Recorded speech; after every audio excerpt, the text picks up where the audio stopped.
Page number 503।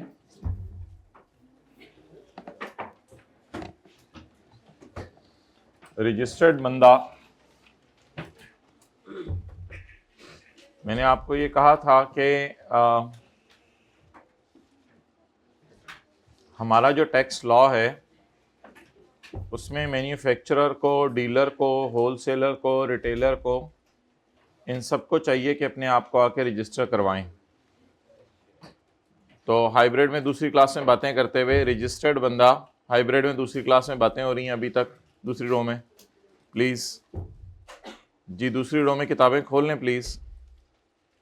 भाई ये देखो हाइब्रिड में आवाज़ नहीं आ रही, दूसरी रो में किताबें नहीं खुल रही। अब तीनों को खड़े करना पड़ेगा, अब यही हाल है। अब रजिस्टर्ड पर्सन कौन है? जिस बंदे ने अपने आप को रजिस्टर करवा लिया है वो तो रजिस्टर्ड है। A registered person means a person who is registered, और वो बंदा भी रजिस्टर्ड है। Page number 503, who is liable to be registered, जिसने अपने आप को रजिस्टर करवाना है। असल में जो लोग अपने आप को रजिस्टर ना करवाएं उनको इसलिए रजिस्टर कहा जा रहा है, they are liable to be registered.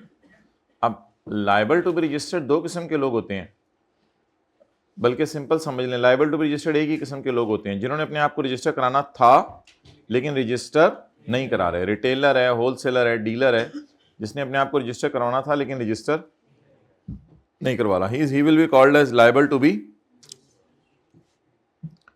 तो registered person means a person who is registered, जो रजिस्टर्ड है, and who is liable to be registered. अच्छा, जो बंदा लायबल टू बी रजिस्टर्ड है, जो बंदा लायबल टू बी रजिस्टर्ड है, उसको हमने क्यों रजिस्टर्ड कहा है? इस वजह से कि जब उससे टैक्स लेने आए तो वो कहे यार मैंने तो अपने आप को रजिस्टर ही नहीं कराया हुआ, उसे कहेंगे हम आपको इस वजह से छूट नहीं मिलेगी कि आपने अपने आप को रजिस्टर नहीं कराया हुआ। आपने जो चीज़ 100 रुपये की बेची है आपको 118 की बेचनी चाहिए थी, आपने गड़बड़ की है, अब आप 18 अपनी जेब से जमा कराओ अगर आपने कस्टमर को 118 की चीज़ नहीं बेची। ज़ाहिर बात है अगर दुकानदार कस्टमर को 118 की चीज़ नहीं बेचेगा, 18 अपनी जेब से जमा कराना पड़ेगा गवर्नमेंट को। तो वो बंदे तो रजिस्टर्ड हैं जो रजिस्टर्ड हैं, और जो लायबल टू बी रजिस्टर्ड हैं वो भी, ताकि इनसे भी टैक्स जाके मांगा जा सके।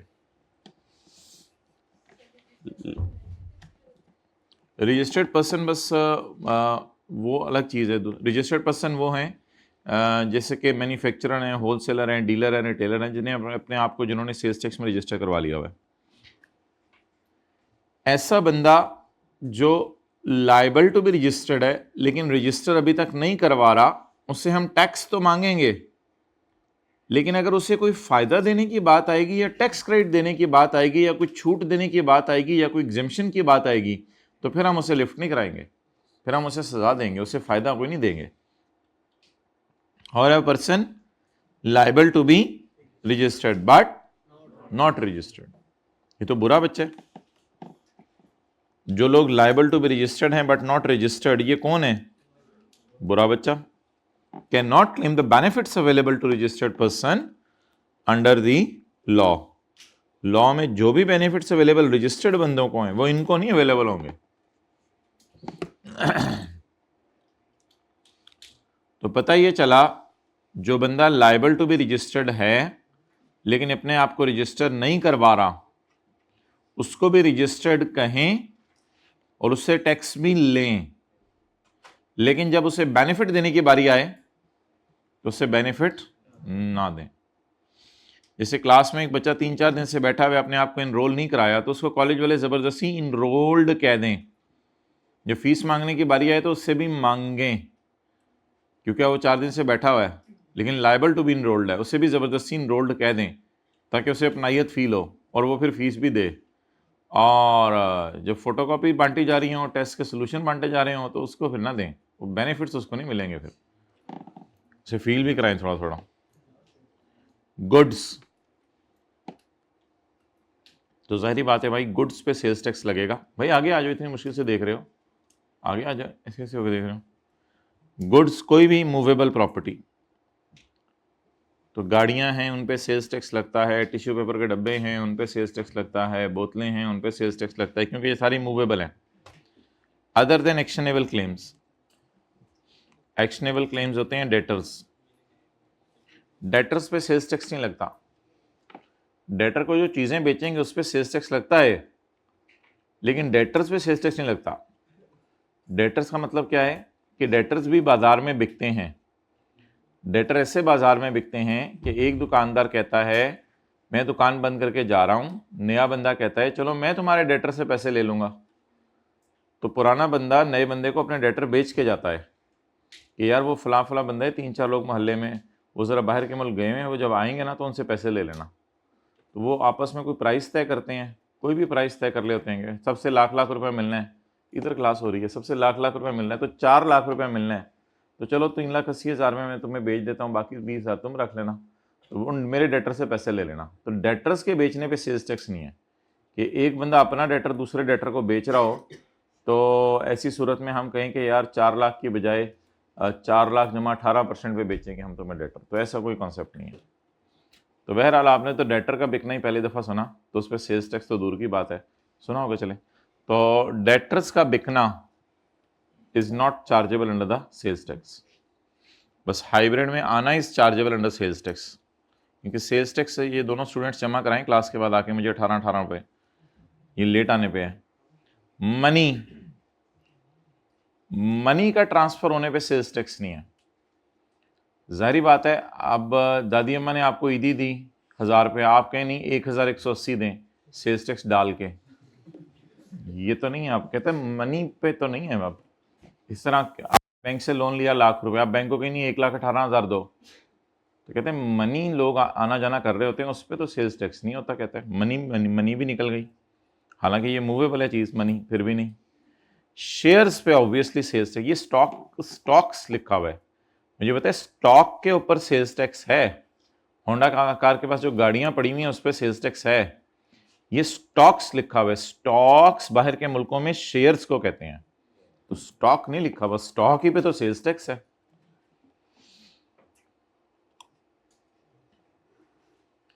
तो वो 4 चीजें बता दें जो मूवेबल हैं लेकिन उन पे सेल्स टैक्स नहीं है, डेटर, मनी, स्टॉक्स, शेयर्स। लेकिन एक और चीज भी है, इमूवेबल चीजों पे भी सेल्स टैक्स नहीं है, क्योंकि है किन पे सिर्फ, तो फिर इमूवेबल भी निकल गई। तो लिख लें लैंड एंड बिल्डिंग पे भी सेल्स टैक्स नहीं लगता। यानी आप अगर लैंड बेचें 1 करोड़ की, तो क्या आपको 1 करोड़ 18 लाख आएंगे? नहीं, आपको सिर्फ 1 करोड़ आएंगे, क्योंकि लैंड बिकने पे सेल्स टैक्स नहीं है।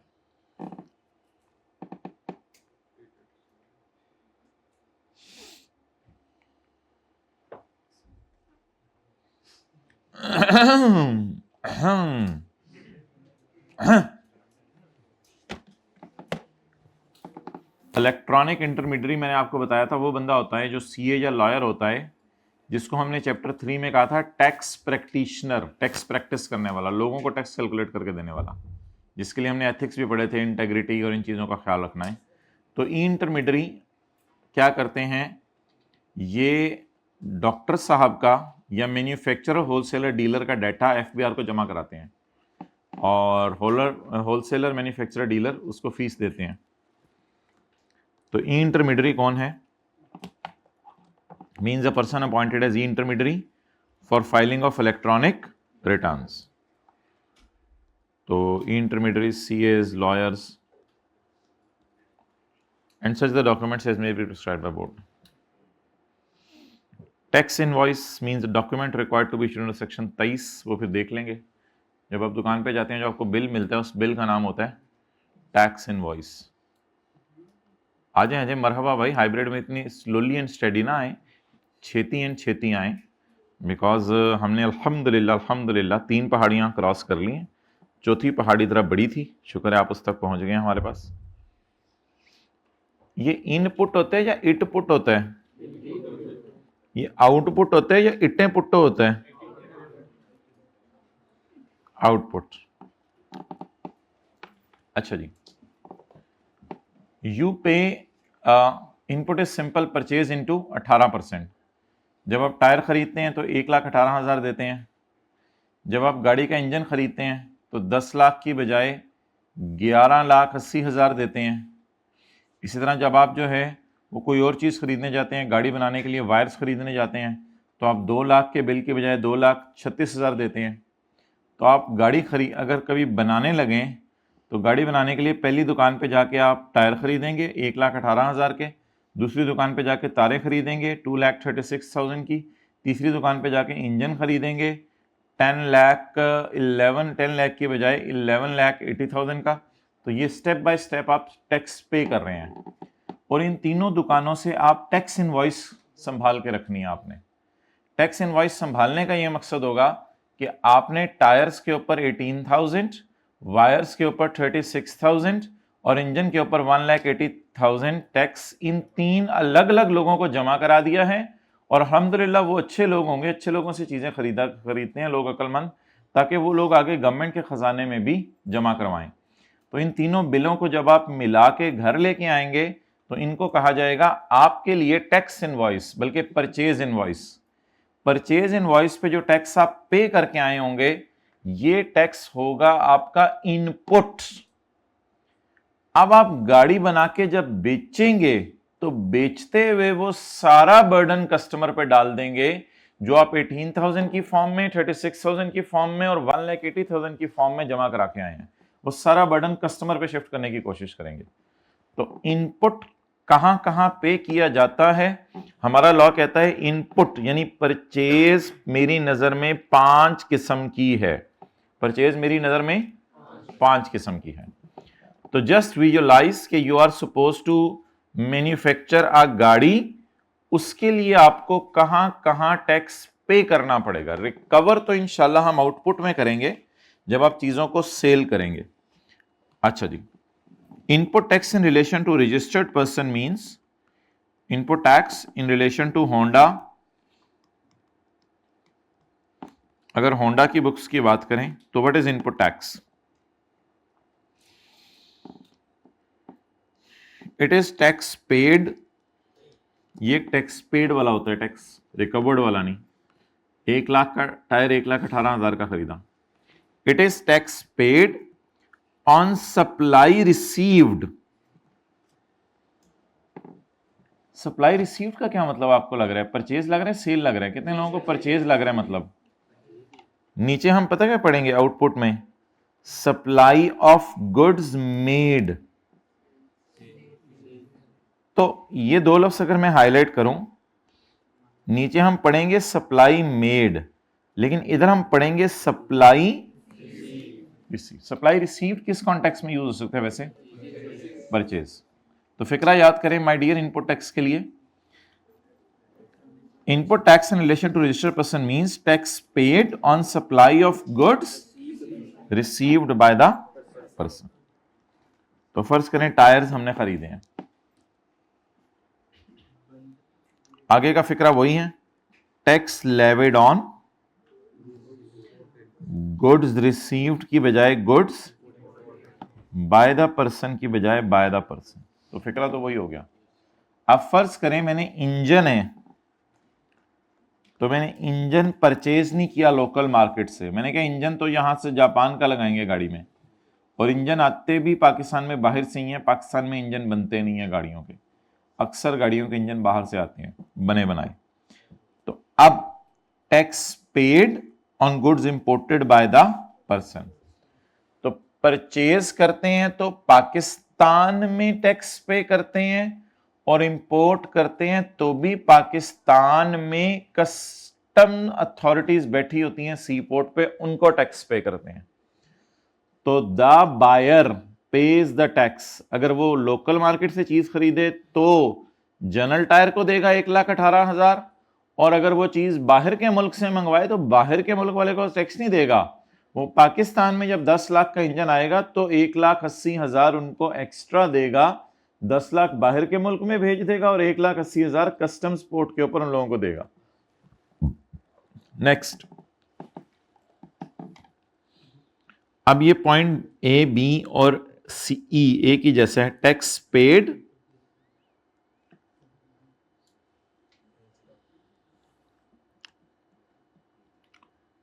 On the supply of goods received by the person.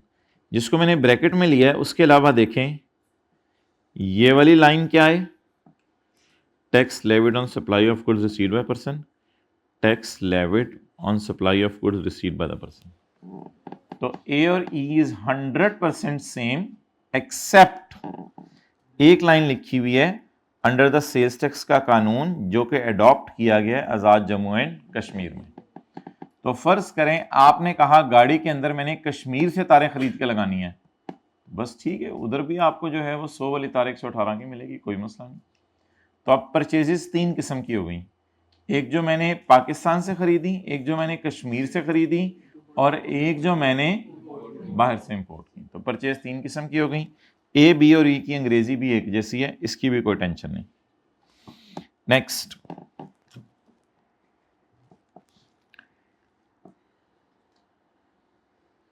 ये तो फिक्रा बार बार सेम चल रहा है, tax paid, tax paid, tax paid, tax paid, tax paid,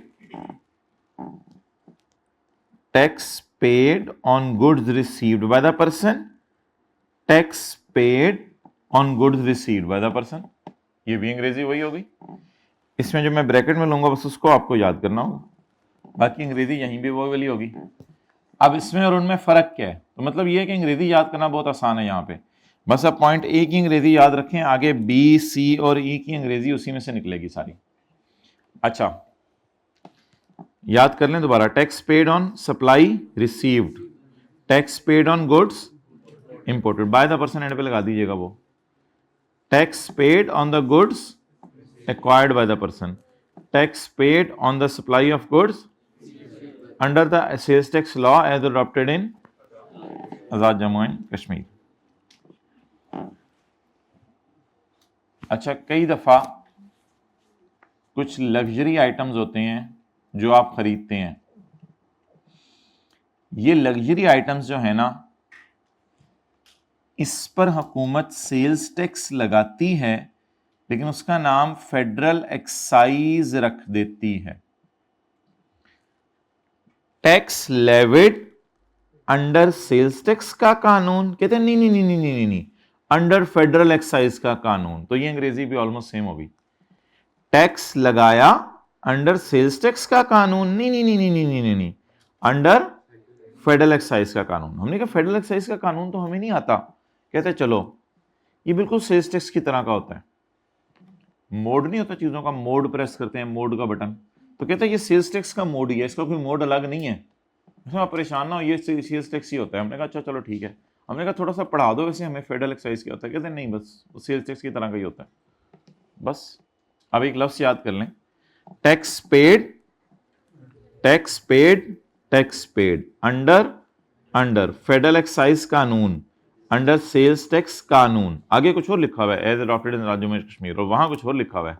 हमने कहा ये कौन सा कानून है, we have zero idea about this कानून, कहते हैं you must relax, it is just like a sales tax. यानी होगा ये कि आप लग्जरी सीट्स खरीद रहे होंगे तो आपको 1 लाख की बजाय 1,18,000 की मिल जाएगी, या हो सकता है फेडरल एक्साइज का रेट कुछ और हो, उसमें 23% हो, तो 1 लाख की बजाय 1,23,000 की मिल जाएगी। लेकिन कहते हुए लग्जरी चीजें खरीदने के ऊपर जो टैक्स लगाया करूंगा वो फेडरल एक्साइज होगा।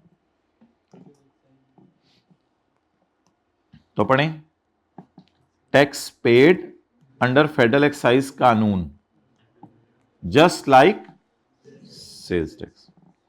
तो इन सेल्स टैक्स मोड का मतलब है just like sales tax.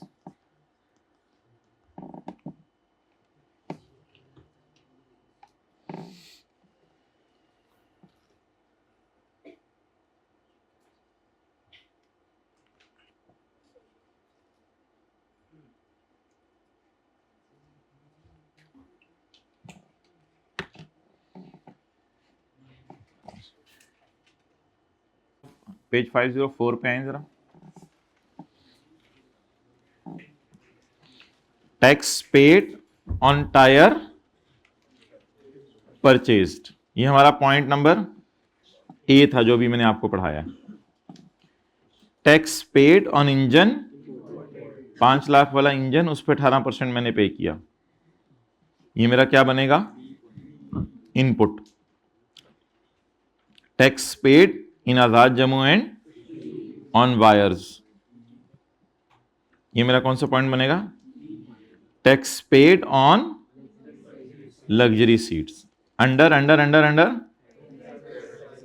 Federal excise act. हमें तो नहीं पता ये कौन सा ला है। इन से लिखे ना, ये याद हो जाएगा। In sales tax mode, tax paid on luxury seats under federal excise का कानून इन सेल्स टैक्स मोड।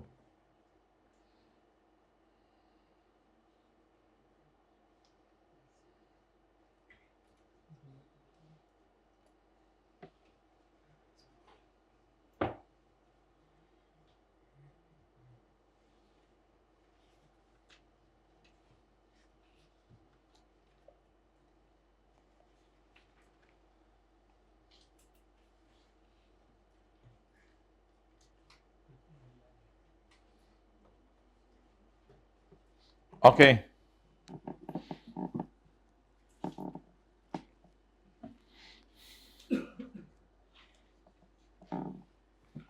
चले माय डियर, अब टेक लगाएं और याद करें बस।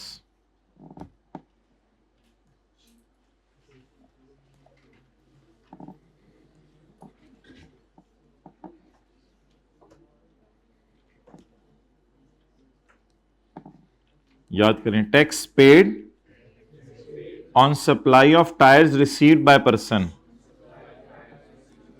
From general tyre. Tax paid on engine imported by the person. Person से मुराद कौन है यहां? होंडा, जो इंजन इंपोर्ट करे, जो टायर इंपोर्ट करे, उसने क्या करना है? टायर को पकड़ के डंडे के साथ घुमाना है?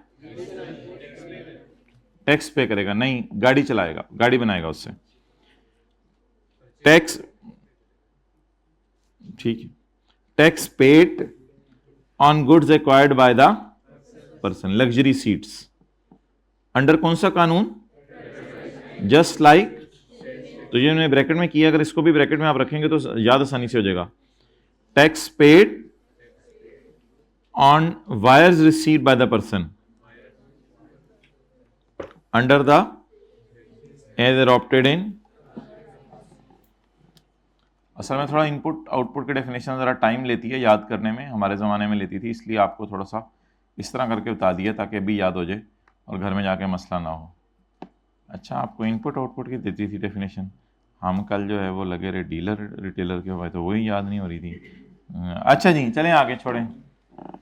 अल्हम्दुलिल्लाह तीसरा दिन है और आपका जज्बा उसी तरह जो है वो मर चुका हुआ है जिस तरह पिछले चैप्टर्स में मर गया था रोज़ाना का रोज़ाना याद करने का। अभी जिंदा है, अल्हम्दुलिल्लाह अल्हम्दुलिल्लाह। You are very proud of me माशाल्लाह। आगे, so I am very proud of you माशाल्लाह। तो पॉइंट नंबर डी, अक्सर आप सर्विसेज जो बाय करते हैं वो सूबे के कानून के तहत होती हैं। अक्सर सर्विसेज जो बाय करते हैं वो सूबे के कानून के तहत होती हैं। ये जो सर्विसेज बाय करते हैं ये सूबे के कानून के तहत आप बाय करते हैं, तो इनके ऊपर जो सेल्स टैक्स आप पे करते हैं इसको कहा जाता है सूबाई सेल्स टैक्स। पेड ऑन, बोले बोले बोले, paid on services rendered to the person, यानी हमें सर्विसेज दे रहा है कोई। जैसे हम चीजें खरीद रहे थे तो अब हम सर्विसेज खरीद रहे हैं। सर्विसेज रेंडर्ड बाय होता फिर तो हम सेलर होते। याद रखिएगा ये इनपुट टैक्स किसके लिए होता है? बायर के लिए। जो चीजें खरीदने जा रहा हो या सर्विसेज खरीदने जा रहा हो, जो चीजें बेचने या सर्विसेज बेचने जा रहा है उसके लिए तो कौन सा टैक्स होगा? आउटपुट टैक्स होगा। जो टैक्स खरीदने के मौके पे किया जाता है वो आपने पिक्चर ज़हन में रखनी है, जो मैंने आपको अभी सुबह आते ही बनवा दी है कि एक दुकान पे जाएं टायर खरीदें, अगली दुकान के ऊपर जाएं तारें खरीदें, अगली दुकान के ऊपर जाएं आप जो है वो इंजन खरीदें, अगली दुकान पे जाएं तारें लगवाएं अपने आप को। जो भी आप कर रहे हैं करके खरीदते रहें और फिर आके फैक्ट्री में गाड़ी बनाना शुरू करें। फिर जब बन जाएगी गाड़ी और वो आप सरासिफ को बेचें, उस वक्त आप सारा बर्डन उन पर डाल दें, तो वो टैक्स रिकवर हो रहा होगा, वो टैक्स फिर पे नहीं हो रहा होगा। अच्छा जी, तो अभी हम क्या हैं फिलहाल? बायर। सूबाई सेल्स टैक्स, चले मैं बोल देता हूं, सूबाई सेल्स टैक्स, नहीं अब नहीं, सूबाई sales tax paid on services rendered to us, ऐसे करें अपनी तरफ उंगलियां, सर्विसेज रेंडर्ड टू अस। अच्छा हाथ खड़ा करें, जिंदगी भर इस तरह इशारा नहीं करेंगे किसी की तरफ, प्लीज हाथ खड़ा करें सारे 100% लोग, ऐसे ऐसे इशारा नहीं करेंगे। आप इधर बैठें, आप इधर हो भाई, आप इधर आ जाएं, आप इधर बैठें, आप तो शरीफ रखें, ये तरीका होता है। अगला तो मेरा चाचा लगे हैं, तो खुदा के लिए प्लीज गिव रिस्पेक्ट। समझाने के लिए इसलिए लोग कहते हैं 3 उंगलियां फिर आपकी तरफ होती हैं, आप एक अगले की तरफ कर रहे हैं, तो इसलिए ऐसे करें। ओके, सूबाई सेल्स टैक्स, नहीं वो सारी नहीं हो जाती, फिर कॉन्टेक्स्ट बदल जाता है, गलत बात निकालते हो। सूबाई सेल्स टैक्स पेड ऑन, ये पता नहीं कौन से मोड में है। सूबाई sales tax paid on services rendered to the person, यानी हमें कोई सर्विसेज दे रहा है, excluding those services as specified by board. अच्छा इसको जरा ब्रैकेट में ले लें,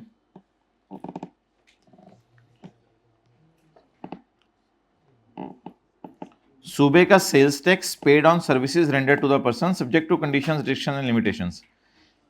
ये ब्रैकेट वाली बात अलग है, और ये जो सब्जेक्ट टू वाली बात है ये पिछले से मिल रही है। सब्जेक्ट टू का क्या मतलब होता है बेटा? यू कैन कम लेट, आप लेट आ सकते हो घर में, you can come late, subject to the conditions, restrictions and limitations imposed by your mommy.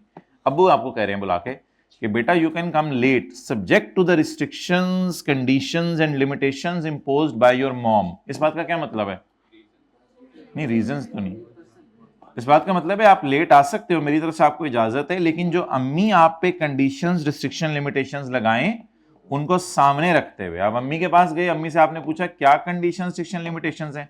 बेटा अगर तुम घर से बाहर हो और लेट हो तो 2 किलोमीटर के रेडियस से बाहर जाने की तुम्हें इजाजत नहीं। पहली शर्त यह है। दूसरी शर्त यह है कि वो जो खाला रशीदा का बेटा है वो खराब हो गया है, उसके पास तुमने नहीं बैठना। और तीसरी बात यह है कि मोबाइल को साइलेंट मोड में नहीं रखना। तो ये 3-4 कंडीशंस मैं लगा रही हूं, इनके साथ रहते हुए अगर तुम घर लेट आए तो मुझे कोई मसला नहीं। तो लॉ मेकर क्या कह रहे हैं? कहते हैं मैं सर्विसेज का टैक्स भी आपको माइनस करने दूंगा। असल में ये सारी चीजें ना न्यूमेरिकल के फेस पे माइनस होनी है, बहुत बड़े बेनिफिट्स हैं ये। कहते हैं असल में इनपुट टैक्स का ना टैक्स क्रेडिट मिलता है। इनपुट टैक्स का आने वाले दिनों में हम नाम पढ़ेंगे टैक्स क्रेडिट। ये देखें लेस होता है, ये लेस होके 5,40,000 की बजाय हम हुकूमत को सिर्फ 381 देके आ रहे हैं, तो बहुत बड़ा बेनिफिट है इनपुट टैक्स। तो कहता है सूबे का सेल्स टैक्स जो आपने सर्विसेज खरीदते हुए पे किया है अल्हम्दुलिल्लाह वो भी आपका इनपुट है, लेकिन आगे क्या उसने लिख दिया? Subject to conditions, restrictions and limitations imposed by law. वो पता नहीं क्या कंडीशंस है, हमारे इस सफे पे तो कम से कम नहीं लिखी हुई। तो बताएं जी सूबे का सेल्स टैक्स खुलेआम माइनस करने की इजाजत है या सब्जेक्ट टू रिस्ट्रिक्शंस? और कई दफा तो वो इतना जालिम हो गया, कहते हैं कुछ सूबाई टैक्स में माइनस नहीं करने दूंगा। हमने कहा क्या मतलब? कहते हैं सुनो, excluding those services as specified by. कुछ सर्विसेज ऐसी सर्विसेज हैं मेरी नजर में बुरी सर्विसेज के बोर्ड उनका इनपुट सिरे से ही माइनस नहीं करने देगा। हमने कहा चलो बता देना फिर कभी। कहते हैं बता दूंगा। हमने कहा कैसे बताओगे? कहते हैं मैं नोटिफाई करूंगा। हमने कहा कैसे? हमें मैसेज आएगा। कहते हैं नहीं, जो साल में एक दफा गजट छपता है ना हुकूमत का, उसमें मैं कभी बता दूंगा कि कौन कौन सी सर्विसेज मेरी नजर में ऐसी हैं जिनका इनपुट मैंने डेड करना है। कहते हैं वो मैं खुद बताऊंगा आपको, इंशाल्लाह कभी आना वो मैं बताऊंगा। तो बता नहीं रहा यहां पे, लेकिन फिक्रमंद करके जा रहा है कि कुछ होने वाला है। ओके, अब पढ़े पॉइंट डी दोबारा। अच्छा पॉइंट बड़ा आसान है।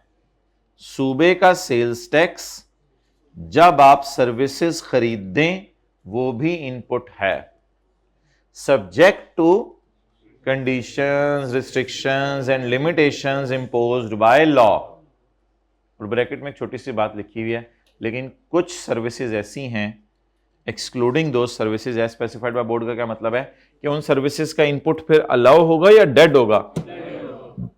डेड होगा। अब इसको किसी तरह याद करें जरा मेरे साथ बैठ के। सूबे का sales tax on services rendered to अस।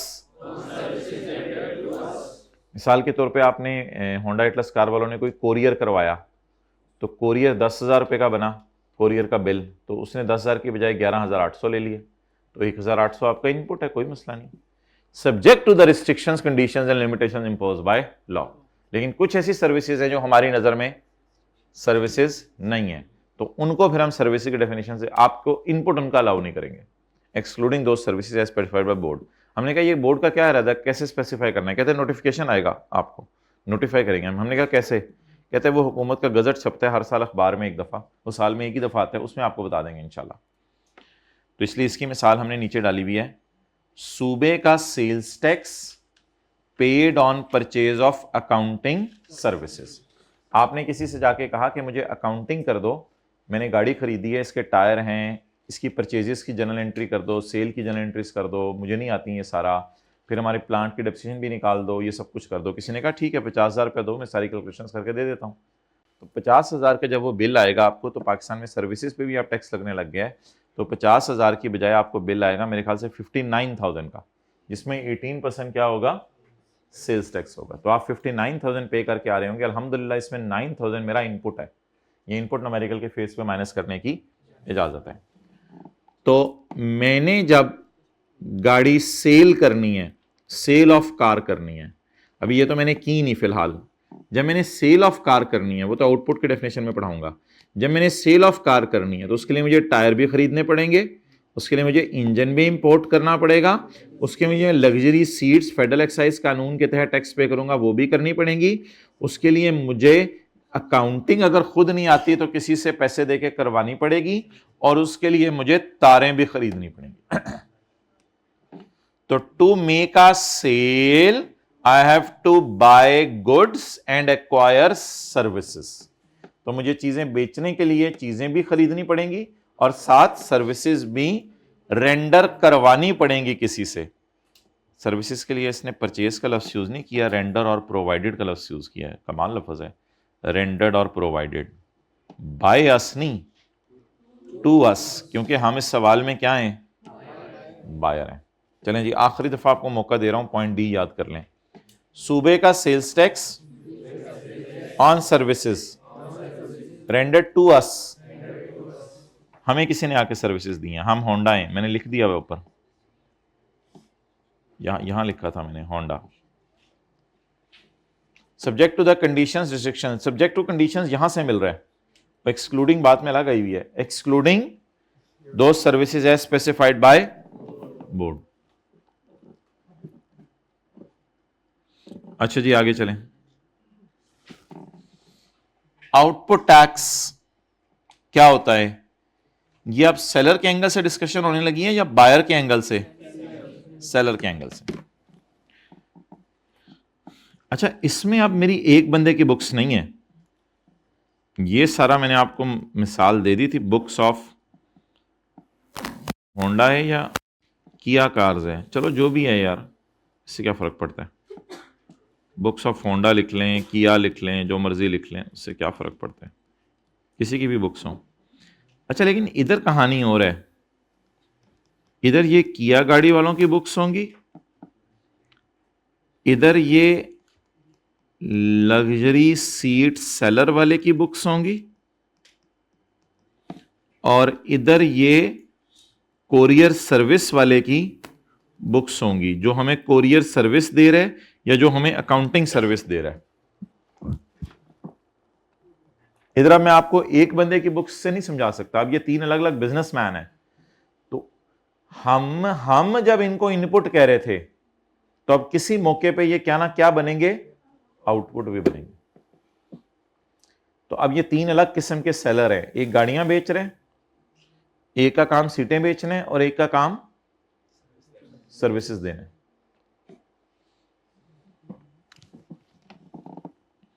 अब रजिस्टर्ड पर्सन एक है या ये तीन है? Registered person relation, output tax in relation registered person means tax paid तो नहीं, ये तो रिकवर्ड होगा। अब लॉ मेकर तो बड़ा बोंगा है, उसने लेविड यूज कर लिया। लेविड असल में होता है चार्ज करना, टैक्स। बहरहाल वहां पे इसका मतलब पेड है और यहां पे इसका मतलब रिकवर्ड है। रिकवर्ड लिख लिया सबने बुक पे आपने? ठीक है, लिख लें। Tax recovered on sale of car made by किया। Tax recovered on sale of car made by किया।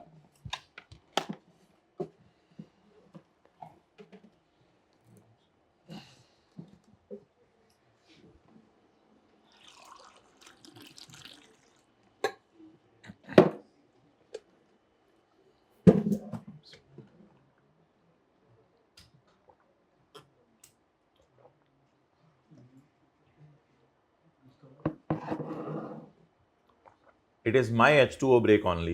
I will give you H2O break, please. आगे चलें। Point number 3, tax recovered on services provided to us या by अस। अब हम services दे रहे हैं किसी को, अब हम कोरियर सर्विस वाले हैं, अब हमारे पास कोई कोरियर सर्विस नहीं करवाने आ रहा, बल्कि हमारा टीसीएस का कारोबार है, टीसीएस कंपनी टाइप हमारा कारोबार है। सेल्स टैक्स, बोले बोले बोले,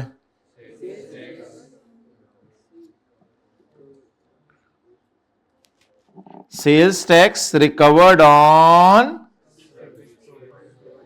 service provided by the person से क्या मुराद है? Courier service company.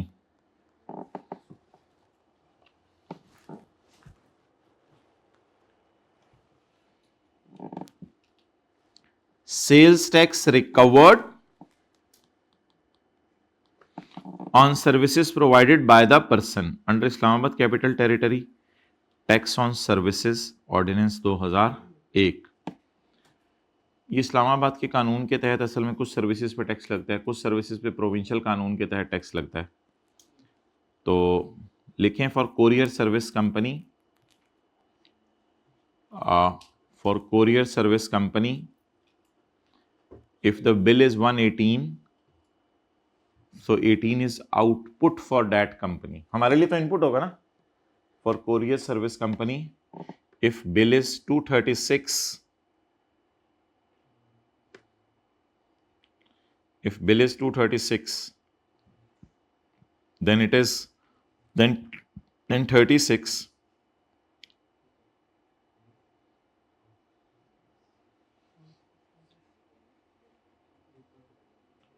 then 36 is output for company. इस कंपनी के लिए ये आउटपुट है, लेकिन मेरे लिए क्या होगा? अगर मैं, मेरे लिए तो इनपुट होगा ना, और लेकिन उस कंपनी के लिए आउटपुट होगा।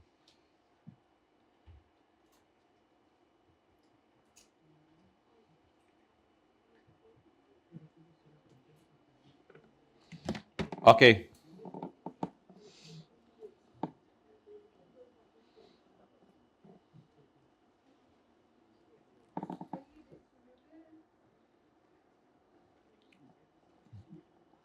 कौन डिस्ट्रीब्यूटर है?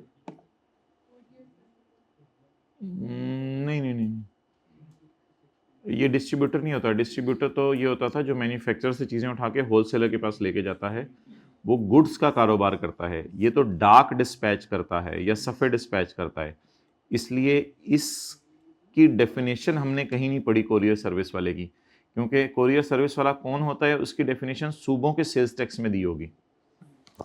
डिस्ट्रीब्यूटर और होता है, डिस्ट्रीब्यूटर वो होता है जिसके पास डिलीवरी वैन्स होती हैं for transferring goods, not for transferring कागज।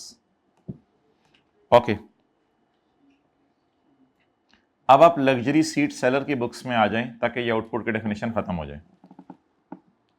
जब लग्जरी सीट सेलर हमें सीट बेचेगा तो 118 में शायद 18 सेल्स टैक्स होगा या 18 फेडरल एक्साइज होगा? फेडरल एक्साइज होगा। बने टैक्स रिकवर्ड, अच्छा इसकी आपने टेंशन नहीं लेनी क्योंकि ये आपने पीछे से याद कर लिया हुआ है। Under federal excise act in sales tax mode, ये कॉपी पेस्ट है। Under federal excise act in, तो इसकी टेंशन ना लें, इसको छोड़ें, मैं आगे पढ़ा हूं। Tax recovered on production of luxury seats. Luxury seats पहले वो बनाएगा हमारे लिए फॉर प्रोडक्शन, थोड़ा सा ना इसने कंजूसी की, और उसके बाद हमें सेल करेगा, ये डाल लें जरा। फॉर प्रोडक्शन, प्रोडक्शन करके इसने रख तो नहीं लेनी ना, वो सीटों पे खुद तो नहीं बैठा रहना, और बीवी बच्चों को नहीं बिठाए रखना। बेटा सारी सीटों पे बैठ के देखो, फिर बेटा बैठेगा तो कहेगा सीट बैठ गई, तो ये तो नहीं होगा। तो production and sale of goods by by by by by luxury seat seller. तो आप पढ़ें जरा, फिक्रे का रिदम क्या बना। टैक्स रिकवर्ड, बोलें, on production and sale of goods से क्या मुराद है, seats, on production and sale of luxury seats by luxury seat seller, और providing of goods by the person. Providing of services, कुछ सर्विसेज पे भी फेडरल एक्साइज लगता है, वो तो हमारे स्कोप में बिल्कुल नहीं है। हमारे स्कोप में तो सर्विसेज सेल्स टैक्स वाला नहीं है, तो फेडरल एक्साइज वाला कहां से होगा। तो ये तो बस ऐसे ही बीच में लाइन डली हुई है, इसको बस बर्दाश्त कर लें। चलें जी, किसी तरह याद करें ये सारा दोबारा। आउटपुट टैक्स, बोलें जी, टैक्स रिकवर्ड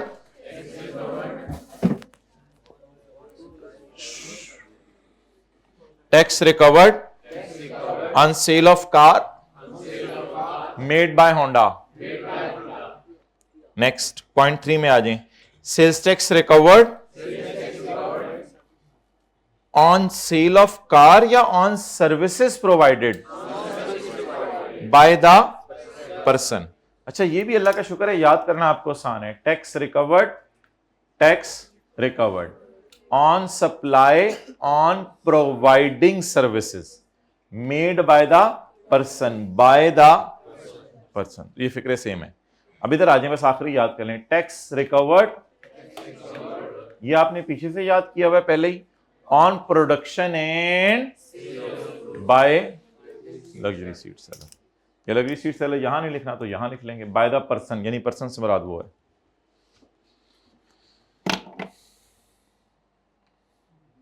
अच्छा, हमारी मिसाल में तो फिलहाल होंडा की बात ही करते हैं, या किया गाड़ी वालों की।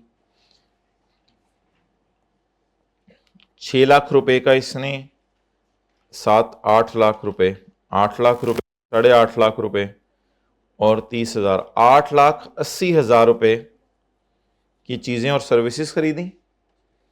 और जाहिर बात है, इसके अलावा इसने हो सकता है कि कुछ लेबर के भी पेमेंट्स की हों और कुछ और खर्चे भी हुए हों, फैक्ट्री की डेप्रिसिएशन वगैरह, ये सारा डाल के अच्छा खासा खर्चा आ गया गाड़ी बनाने पे।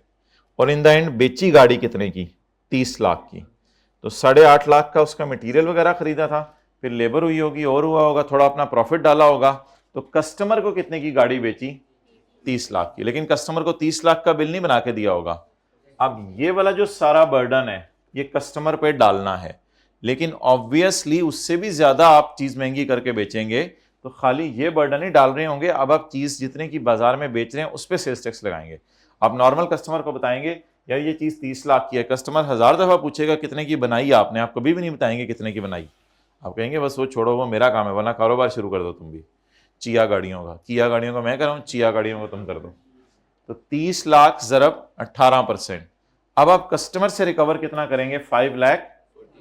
लेकिन जब आप गवर्नमेंट को उठा दिया करें थोड़ी देर बाद, लेकिन जब आप 5,40,000 कस्टमर से रिकवर कर लेंगे तो फिर आप जो है वो हुकूमत को पूरा नहीं जमा कराएंगे, क्योंकि थोड़ा सा टैक्स आपका टायर वाले ने हुकूमत को पहुंचा दिया हुआ है, थोड़ा सा टैक्स इंपोर्ट स्टेज पे हुकूमत तक पहुंच चुका हुआ है, थोड़ा सा टैक्स लग्जरी सीट्स वाले ने आपका हुकूमत तक पहुंचा दिया हुआ है, थोड़ा सा टैक्स अकाउंटेंट ने आपका पहुंचा दिया हुआ है, थोड़ा सा tax Azad Jammu and Kashmir वालों ने हुकूमत तक पहुंचा दिया हुआ है। तो ये सारे पहुंची हुई सरकार हैं। तो जब ये ऑलरेडी पहुंचे हुए हैं तो फिर 5,40,000 में से ये माइनस कर दें, बाकी टैक्स हुकूमत को पे कर दें। Output minus input. तो सेल्स टैक्स 2 धारी तलवार है, परचेज के मौके पे किया जाता है, सेल्स के मौके पे रिकवर किया जाता है। तो सारे में जो हाईलाइट करने वाली बात है, खुद मिटा के एंड पे हाईलाइट कर देते हैं, हमने किसी और चीज को हाईलाइट किया होता है, वो ये है कि इनपुट टैक्स क्या पे किया जाता है, पे किया जाता है और आउटपुट रिकवर किया जाता है at the time of sale, और इनपुट टैक्स पे किया जाता है at the time of purchase.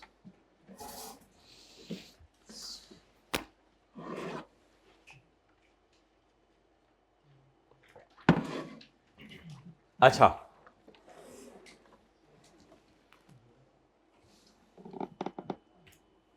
अब हमने एक डेफिनेशन सुबह सुबह पढ़ी थी, गुड्स। छोड़े ना कैलकुलेशंस, इसकी तो जरूरत नहीं है। हमने अच्छा हाँ, एक और चीज देख लें, कस्टमर को बिल आप कितने का बना के देंगे? 35,40,000 का। इसमें 30 लाख क्या होगा? चीज की प्राइस, और 5,40,000 क्या होगा? Sales tax. तो ये हमारी क्या बनेगी? टैक्स इनवॉइस, जिसको किया गाड़ी वाले क्या कहेंगे? Sale invoice. और इसी इनवॉइस को जो खरीद रहे बंदा वो क्या कहेगा? कस्टमर क्या कहेगा इसे? और सेलर, लेकिन हम इसका नाम क्या रखा करेंगे? Tax invoice. What is the price excluding sales tax? 30 lakh. What is sales tax? 5,40,000। What is the price including sales tax? So this is exclusive of sales tax and this is inclusive of sales tax. Taxable goods की definition आप खुद पढ़ें और side पे होके हंस लें। Public company is a company, private company is a company which is not a public company. And taxable good means goods other than exempt. तो exempt अभी हमने पढ़ी नहीं, कहते exempt के अलावा वाली taxable है। तो हमने समझा था टैक्सेबल वाली टैक्सेबल होती हैं, कहते हैं नहीं, एग्जाम्ड के अलावा वाली टैक्सेबल होती हैं। तो कभी एग्जाम गुड्स पढ़ेंगे सेक्शन 13 में तो फिर हमें अंदाज़ा हो जाएगा। असल में थोड़ा सा सुन लें, पाकिस्तान में ना कुछ गुड्स ऐसी भी हैं जो टैक्सेबल नहीं है सिरे से, जैसे कि बकरे होते हैं, तो बकरा इज़ नॉट टैक्सेबल, हालांकि ये मूवेबल गुड्स हैं, तो ये टैक्सेबल नहीं है। ये नहीं होता कि बकरा आप पसंद करें ईद पे ₹1,00,000 का, तो वो कहे कसाई 1,00,000 हटा दिया, तो दूसरा बंदा कहे बेचने वाला 1,18,000 दे दो। इसी तरह सादा रोटी किसी तंदूर पे मिल रही है तो वो भी ये नहीं कि ₹10 की रोटी है तो चलो 11 रुपये 80 पैसे मुझे दो, ऐसा भी कोई तस्वुर नहीं है। इसी तरह होली कुरान है पाकिस्तान में बेचना, उस पर भी सेल्स टैक्स नहीं लगता। अगर 1,000 वाला कुरान है आपको 1,180 में नहीं पाकिस्तान में मिलेगा, वो 1,000 का ही मिलेगा। इस तरह और भी बहुत सी चीज़ें हैं जिनकी हम लिस्ट पढ़ेंगे कि हुकूमत ने उनको सिरे से माफ़ ही कर दिया। भाई क्या वजह है? वो हुकूमत की मर्ज़ी। तो हुकूमत कुछ चीज़ों को सेल्स टैक्स से निकाल देती है। दालें भी इसी में आएंगी, हम पल्सेस पढ़ेंगे, दालें, नब्ज़ नहीं, पल्सेस, दालें। तो दालें भी इसी में आएंगी कि अगर 1,000 वाली दाल आप ख़रीद रहे हैं तो 1,180 में नहीं ख़रीदेंगे, सिर्फ 1,000 में ख़रीदेंगे।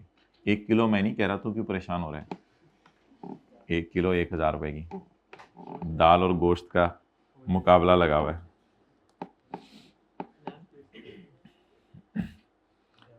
हेल्दी डाइट रख रहे हैं ना आप लोग, सुबह अंडे शंडे खाया करें, बॉयल घी वाली चीज़ें अवॉइड करें। देख लें, अभी से आपको मैं बता रहा हूँ, जवानी से एहतियात करना शुरू कर दें, वरना आफ्टर 35-40 मसले मसाइल पे शुरू हो जाते हैं लोगों को, पता ही है आपको।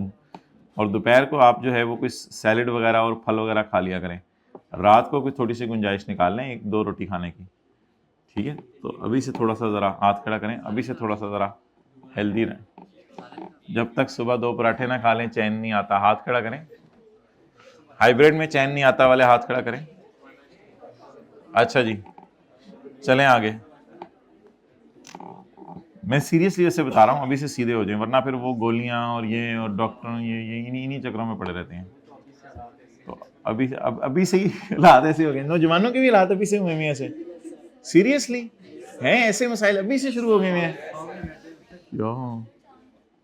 अच्छा, कभी टांगों में दर्द हो रही है नौजवानों के, कभी घुटनों में दर्द, ये वाले मसाइल चल रहे हैं। हालात नहीं आजकल बच्चों के नहीं। अच्छा सही है, फिट है माशाल्लाह। चलें जी, टैक्सेबल एक्टिविटी को स्टॉप कर दें, अभी हम नहीं पढ़े। अभी आप आ जाएं चैप्टर 16 की तरफ।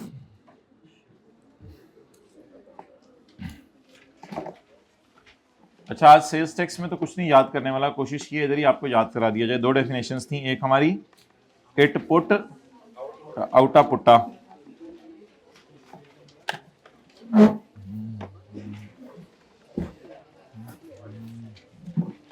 ये हाइब्रिड में जो मुराकबे में गए हुए इनको उठा दें, सोतों को जगा दें, जगतों को सुला दें। आज जरा साथ वाले को लोरी दें थोड़ी सी, जरा प्रैक्टिस करें। Practice makes a man perfect. सो जा मुन्ने काके, सुनाएं जरा उसको।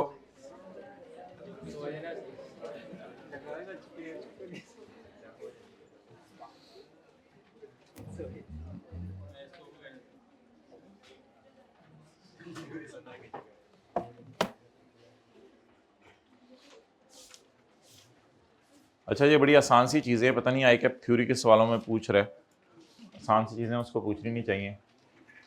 हर टैक्स पेयर जो बिजनेस इनकम कमा रहा है उसके लिए जनरल रिक्वायरमेंट्स ये हैं जो सारे टैक्स पेयर्स के लिए हैं जो बिजनेस कमा रहे हैं। सारे टैक्स पेयर्स कौन होंगे बोले? Individuals, AOPs, companies. ऐसे लिखा ना करें ना, क्योंकि कॉन्सेप्ट समझ आ जाते हैं, फिर पेपर में सवाल आता है वो सॉल्व हो जाता है, तो फिर लिखा ना करें साथ साथ आप लोग। तो इस तरह ना कहीं साथ वाले को तो इतना ढीठा भी नहीं लिख रहा, ये लफ्ज़ भी जिंदगी से निकालने, कुछ नहीं कहना होता भाई, प्यार से बात कर लें भाई, इस तरह हाथ, भाई आप भी लिख लो, भाई तू लिख ले, तो बोंगी है ना, आप लिख लें भाई, आप भी लिख लें। आप कहते हैं तो मैं लिख देता हूं। अच्छा जी, every tax payer deriving income from business general requirements. General requirement से क्या मुराद है? यानी कि आमतौर पे ये चीजें सारे टैक्स पेयर्स के पास होनी चाहिए जो बिजनेस कर रहा है। अगर बिजनेसमैन के पास ये रिकॉर्ड्स भी नहीं है तो बिजनेसमैन उधर बैठ के बीन बजा रहा है। Tax payers required to maintain proper books of accounts, documents and records. अब ये फिक्र आप कहेंगे कितना आसान है, लेकिन ऑब्वियसली अगर इधर इनप्रॉपर लिखा होता तो आपने बैठे बैठे ही तड़फने लग जाना था। तो प्रॉपर बुक्स रखनी है, ठीक है। उसके कंधे का क्या कसूर है? कितना किराया देते हो दिन में कंधे का उसके? रिकॉर्ड्स टू बी केप्ट, पैसे आने का और पैसे जाने का, और किस मद में पैसे आए और गए। आगे पढ़े। सेल का रिकॉर्ड और सर्विसेज का रिकॉर्ड। प्रोवाइडेड एंड ऑब्टेन्ड का मतलब जो खरीदी और जो बेची, सारी चीजें। ऑल एसेट्स ऑफ द, अब मैंने कहा चीजें आसान है, पता नहीं आई क्या क्यों इनको टेस्ट करे, मुफ्त के नंबर देना चाह रहे हैं बच्चों को। ऑल लाइबिलिटीज ऑफ द, भाई टैक्स पेयर से मुराद बिजनेसमैन है प्लीज, क्योंकि इधर बिजनेसमैन की बात हो रही है। In case of a tax payer engaged in assembly, production, processing, manufacturing, mining और like activities, all items of cost relating to material, labour and other inputs. Other inputs को आप लोग क्या कहते हैं कॉस्ट की क्लास में? ओवरहेड्स। चलें किसी भी क्लास में क्या कहते हैं? ओवरहेड्स। मटेरियल, लेबर और इसके अलावा और भी खर्चे होते हैं ना बिजनेस के, बिजली के बिल होते हैं और खर्चे होते हैं, सबके रिकॉर्ड रखें। Next, the accounts and documents shall be, ये तो रेपिटेशन है, ऊपर पढ़ा लिखा हुआ है। Accounts and documents shall be, ऊपर लिखा तो पढ़ा हुआ है लेकिन अभी तक हमने याद नहीं किया ये चैप्टर। हाथ डाला था एक दफा इस चैप्टर को, उसके बाद नीनो आ गई थी तो मैं sorry, it was intentional slip of tongue. The accounts and documents shall be maintained for a period of 6 years of the length of the year to which they relate। लेकिन अगर case court में चला जाए तो फिर 6 साल से ज्यादा, बल्कि जब तक फाइनल फैसला ना आ जाए तब तक रिकॉर्ड्स को संभाल के रखना है। ये पिलर के साथ बैठ के बातें नहीं करनी होती। क्या चीज? ये वाला कॉलेज वालों के पास फीस से पैसे आए और कॉलेज वालों ने बिल्डिंग का किराया दिया, उसकी डिटेल संभाल के रख लें। नहीं, ये इसने सिर्फ इसलिए दोबारा पहला पॉइंट करवाया जो सो अटेंटिव नहीं था। Every tax pair other than companies. अब किसकी बात होने लगी है? Every tax pair other than, जो कौन सी इनकम कमा रही हैं, इनके लिए देख लें। ऐसे टैक्स पेयर जिसने बिजनेस इनकम 5 लाख से कम है या नए टैक्स पेयर्स हैं। अब आपको क्या फील हो रहा है, ये स्मॉल स्केल बिजनेस की बात हो रही है या लार्ज स्केल बिजनेस की? नए बिजनेस भी आमतौर पे स्मॉल स्केल होते हैं, अनलेस कि बहुत बड़े लेवल पे आप खोलें, वो कोई मसला नहीं, नया बिजनेस हमेशा इधर ही आएगा। और जिसकी साल की सेल नहीं माजरत इनकम, बिजनेस इनकम 5 लाख से कम है, उन लोगों के लिए कौन से रिकॉर्ड संभाल के रखने हैं? ये वाले। अच्छा, ये तो जनरल रिक्वायरमेंट्स थी ना, जनरल। अब ये स्पेसिफिक रिक्वायरमेंट्स हैं जो इन लोगों के लिए खास हैं। वो क्या हैं?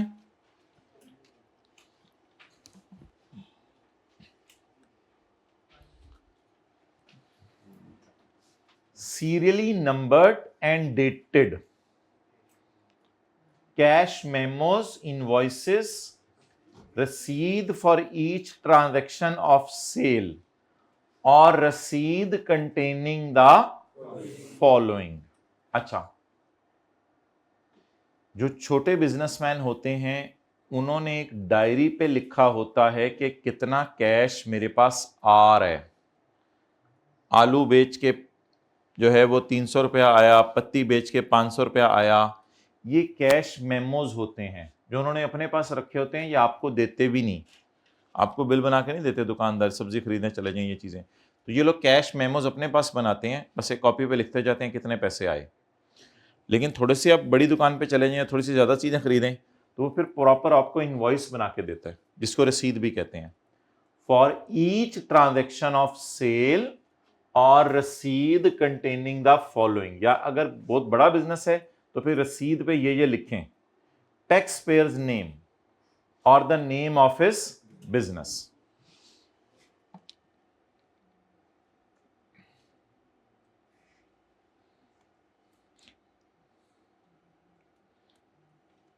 ये इससे मैं आगे आपको कंपेयर करके बताऊंगा।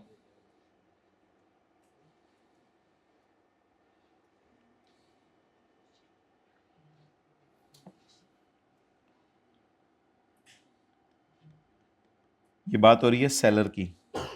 सेलर इनवॉइस पे अपना नाम लिखे, अपने बिजनेस का नाम लिखे, अपना एड्रेस लिखे, अपना नेशनल टैक्स नंबर लिखे, या अगर उसे नेशनल टैक्स नंबर अभी नहीं मिला, उसने अप्लाई किया हुआ है तो CNIC लिख दे, ये तो इनकम टैक्स का हो गया। और सेल्स टैक्स का रजिस्ट्रेशन नंबर लिख दे दुकानदार बिल पे ये सारी चीजें लिखे।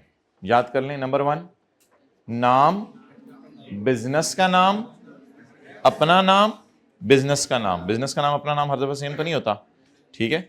अपना नाम, बिजनेस का नाम, पता, NTN नंबर या NIC और सेल्स टैक्स रजिस्ट्रेशन नंबर। अच्छा भाई, कि आपको कई दफ़ा रिक्वेस्ट की है कि ये सिलेबस से निकाल दो, ये डब्बे डुब्बे ऐसे डाले में बच्चों के रट्टे मारने के लिए, लेकिन वो कहते हैं आसान चीज़ें, इसमें क्या है, अब ये भी नहीं ये लोग याद कर सकते।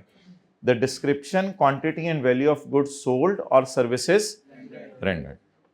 बिल पे लिखी होती है, बिल पे मेरे ख्याल से लिखा होता है कि इतने आलू हैं, क्वांटिटी भी लिखी होती है 2 किलो हैं, 3 किलो हैं, और वैल्यू ऑफ गुड्स भी लिखी होती है, इतने रुपए किलो हमने आलू लगाए हैं, और सर्विसेज भी दी होती हैं कि आपका दिल चाह रहा है किसी से जाके चपेड़े खाने को, तो कहेगा ठीक है, एक चपेड़ 500 रुपये की, 1500 रुपये देकर उसे चपेड़े खा के आ जाए। मिसाल दे रहा हूँ, अगला बुलेट मारें। वेयर,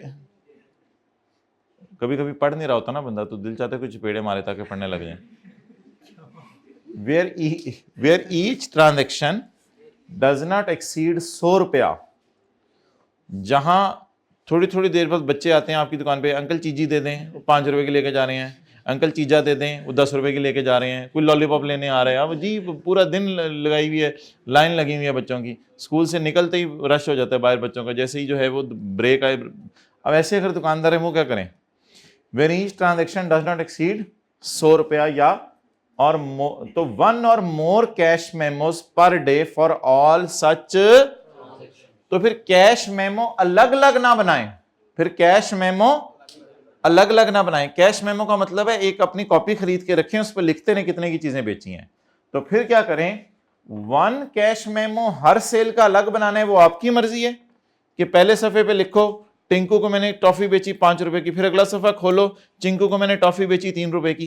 फिर ऐसा ना करो, फिर एक ही सफे पे सबके नाम लिख के फारग कर दो, कोई मसला नहीं, ये छोटी मोटी सेल है। Where each transaction does not exceed 100 रुपया, 1 cash memo or more cash memo per day. लेकिन एक दिन का एक कैश मेमो बनाओ,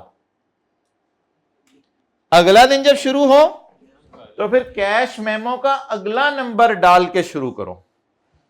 तो अब पूरे दिन में बिकी ही 1 टॉफी है और अगले दिन में 2 टॉफीज बिकी हैं, तो फिर तो आपको 2 कैश मेमो बनाने पड़ेंगे। क्योंकि हर दिन का एक बनाना है। लेकिन अगर आप एक दिन से एक या उससे ज्यादा बनाना चाहते हो वो आपकी मर्जी है, वो फिर हर सेल का अलग अलग बनाना, वो आप वेले बंदे हो और कोई काम ही नहीं आपका, वो फिर करते रहो, कहते हैं मुझे नहीं मसला नहीं। लेकिन एक दिन का आपने जो कैश मेमो बनाना है, उसके बाद अगले दिन का फिर नया बनाना है, फिर अगले दिन का नया बनाना है, और हर दिन उसके ऊपर क्या लगाना है, सीरियल नंबर।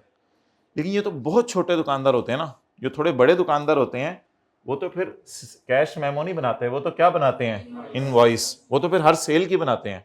जैसे आपको चीजें बेचेंगे, मेडिकल स्टोर वाले जैसे ही आपको चीजें बेचेंगे फौरन 500 रुपए का बिल बना के दे देंगे, अगला कस्टमर आएगा उसको 600 रुपए का बिल। बल्कि आजकल तो आपने देखा होगा ये होता है, पहले वो बिल बनाते हैं, बाद में आपको कहते हैं बिल जाके काउंटर पे जमा कराएं, आपकी दवाइयां पहुंच रही हैं, आप उतनी देर में पहुंच जाते हैं।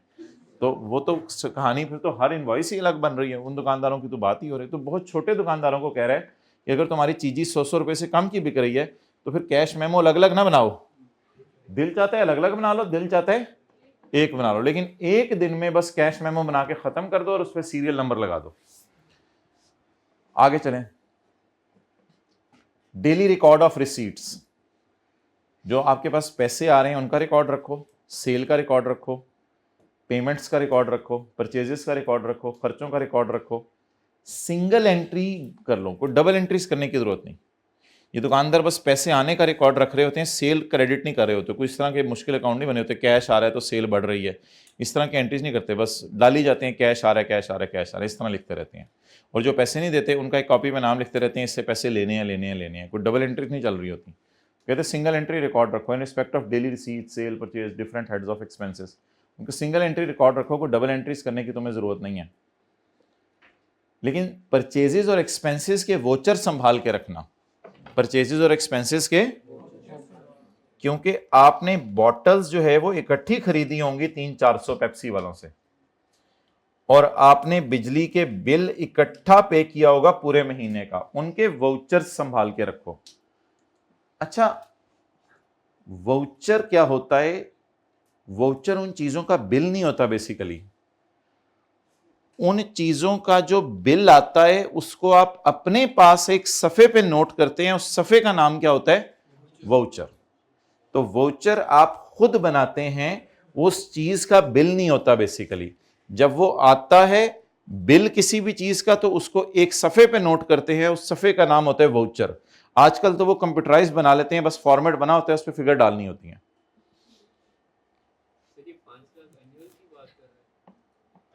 जी जी जी। अच्छा, अब जब हमें ये याद हो गया तो अगला भी याद हो जाना चाहिए। इसमें कोई एडिशनल चीजें हैं वो मैं आपको पढ़ा देता हूं, बाकी ऑलमोस्ट वही है। ये ऐसे बिजनेसमैन के लिए जिसकी साल की सेल ज्यादा है, या होलसेलर है, डिस्ट्रीब्यूटर, डीलर है, या कमीशन एजेंट है। अच्छा, इनकी सेल कितनी हो, इनकी बिजनेस इनकम कितनी हो? नहीं नहीं नहीं नहीं, नहीं, नो लिमिट। 0 रुपए से लेके जितनी मर्जी हो, उससे कोई फर्क नहीं पड़ता इनके लिए। उसने 5 लाख की लिमिट नहीं लिखी, ये अलग कैटेगरी है।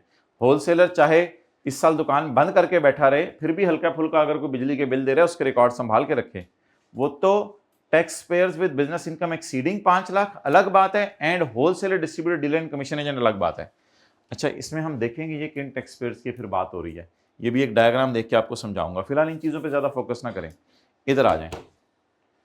Serial number, dated memos, invoice, रसीद for each transaction of sale, रसीद, ये हमने ऊपर से याद कर लिया, इसमें कोई नई चीज नहीं आई। कोई नई चीज आएगी तो मैं हाईलाइटर से हाईलाइट करवाऊंगा। सेलर का नाम, सेलर के बिजनेस का नाम, एड्रेस, NTN, CNIC तो रिवीजन हो रही है। डिस्क्रिप्शन, क्या बेचा, कितना बेचा, कितने का बेचा, गुड्स बेची या सर्विसेज दी, ये लाइन नहीं है। अच्छा, ICAP ने एक दफा इस तरह का सवाल भी बनाया था कि ये 2 बिजनेसमैन हैं, बता दो इन्होंने क्या ज्यादा शो करना है। तो उसमें फिर डिफरेंट वाली बातें मांगी थी उसने, सिर्फ सारी बातें नहीं लिख के आनी थी। तो जिसको डिफरेंसेस कहते हैं ना, खाली डिफरेंसेस में नई चीजें पूछी थी, तो ये वाला पॉइंट फिर लिख के आना था, पॉइंट C।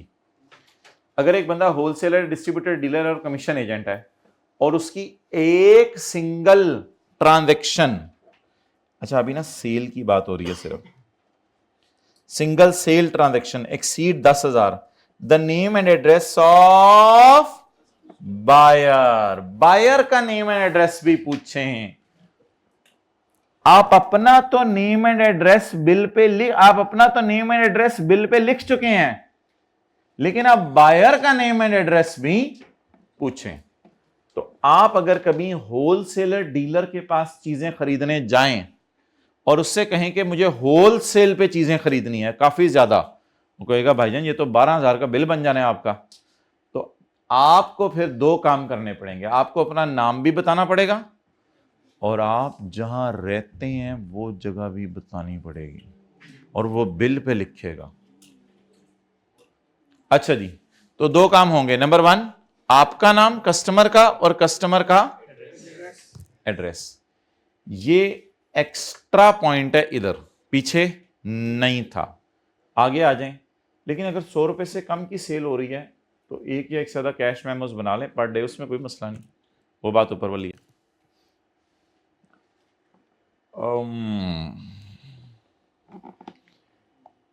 इधर उसने लिखा हुआ था डेली रिकॉर्ड ऑफ रसीद सेल पेमेंट परचेज, इधर उसने लिखा हुआ है कैश बुक और डेली रिकॉर्ड ऑफ, तो इधर सिर्फ ये लफ्ज ऐड हुआ है। असल में कैश बुक्स जो है ना बाजार से तैयार फॉर्म में मिलती हैं, उसमें कैश के आने जाने के अलग कॉलम बने होते हैं। कहते हैं फिर आप वो खरीद लें क्योंकि आपका बिजनेस थोड़ा बड़ा है। लेकिन कहते हैं अगर आप डेली रिकॉर्ड वैसे भी रख रहे हो और डेली रिकॉर्ड अपने पास ही किसी सफ़े पे रख रहे हो, मुझे फिर भी कोई मसला नहीं। लेकिन मेरा मशवरा है कि अगर आप कैश बुक खरीद लेना तो वो बहुत ही ज़्यादा अच्छा हो जाएगा। उसमें चीज़ों के आने जाने के फॉर्मेट बने होते हैं, जैसे डेबिट क्रेडिट समझ लें, तो उसमें बस डाले जाएँ फिगर्स, आपको खुद ही पता चल जाएगा क्या आ रहा है क्या जा रहा है। कैश बुक और बैंक बुक खरीद लें आप, इसमें चीज़ों के आने जाने की डिटेल खुद ही बनी होती है फॉर्मेट्स की फॉर्म में, तो आपने सिर्फ फिगर्स डालनी होंगी उसमें। और daily record of receipt sale payment purchase single entry for daily receipt sale and different heads of expenses, बाकी 100% सेम है जो आपने ऊपर याद किया। इसके बाद ये तो एंटायरली न्यू आ गई चीज,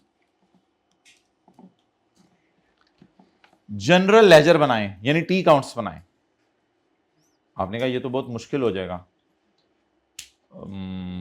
ठीक है, मेरा बड़ा बिजनेस है, लेकिन जनरल लेजर बनाना उसके लिए तो अकाउंटेंट रखना पड़ेगा और सारा, मेरा तो ऐसे ही गुजारा चल रहा है, मुझे काउंटिंग आती कोई नहीं, बस मेरे में अकल है, जो पैसा आ रहा है उसको मैं लिख रहा हूँ एक जगह पे, जो पैसा जा रहा है उसको मैं लिख रहा हूँ एक जगह पे, बस इतना काफ़ी है। कहते चलो ठीक है फिर रहने दो, फिर एनुअल समरी बना लो, बस साल के एंड पे ना समरी बना लिया करो कि मुझे कितने पैसे आए, कितनी मेरी सेल हुई। भाई सेल और पैसे आने में फ़र्क क्यों होता है? सेल 1 करोड़ पे आओ, पैसे 80 लाख आते हैं, बाकी 20 लाख अगले साल आएंगे। इसलिए बार बार कह रहे हैं पैसे आए उसका रिकॉर्ड अलग रखो, सेल है उसका रिकॉर्ड अलग रखो। ये तो जमीन आसमान का फर्क होता है पैसे आने और सेल के अंदर। डेटर अकाउंट में पैसे कुछ और आते हैं, सेल कुछ और होती है। कहते हैं इन दोनों का रिकॉर्ड रखो। आपने कहा इसके लिए टी अकाउंट बनाऊं? कहते हैं मर्जी है आपकी, टी अकाउंट बना लो या एनुअल समरी बना लो, मैं आपको मजबूर नहीं कर रहा टी अकाउंट बनाओ। आपके माना कि 5 लाख से ज्यादा है बिजनेस इनकम, लेकिन मैं कोई आपको मजबूर नहीं कर रहा। ये तो टोटली नई लाइन हो गई। एंड वाउचर्स, ये तो पीछे से उठाई है इसने, vouchers of purchase and expenses, लेकिन इसमें इसने एक लफ्ज एक्स्ट्रा डाल दिया है, क्या? And where a single transaction exceed 10,000। My dear, उधर मैंने सेल की ट्रांजैक्शन लिख दिया था, अब ये सेल की ट्रांजैक्शन नहीं है, अब ये परचेज है। और अगर आपकी एक ही परचेज 10,000 से ऊपर निकल जाए तो फिर name and address of seller को आप पे कर रहे हो पैसे, अब सेलर का नाम जो है वो अपने पास वाउचर में लिखो, क्योंकि अब आप बिल नहीं बना रहे, अब आप बिल नहीं बना रहे। इसकी मिसाल समझने की कोशिश करें। अब मैं किसी के पास अगर चीज खरीदने जाऊं तो बिल पे तो चीजें लिखना उसकी जिम्मेदारी है, वो अपनी जिम्मेदारी कैसे पूरी करता है नहीं करता वो उसका मसला है। मैं जब घर या दुकान में वापस आ जाऊं तो अगर मैंने 10,000 से महंगी चीज खरीदी है तो मैं एक वाउचर सा बनाऊं, एक सफा सा बनाऊं, खूबसूरत सा कार्ड बनाऊं जिस पे लिखूं मैंने 12,000 रुपए का इलेक्ट्रॉनिक शेवर खरीदा है और मैं फलां दुकानदार को पैसे पे करके आया हूं, उसका ये नाम है और ये पता है। तो अपने जो वोचर बना रहे हैं, वोचर मैंने बताया बिल नहीं होता, वोचर ये होता है कि आप जो चीज खरीद के आए हैं उसका अपने पास क्या मेंटेन कर लें, रिकॉर्ड मेंटेन कर लें।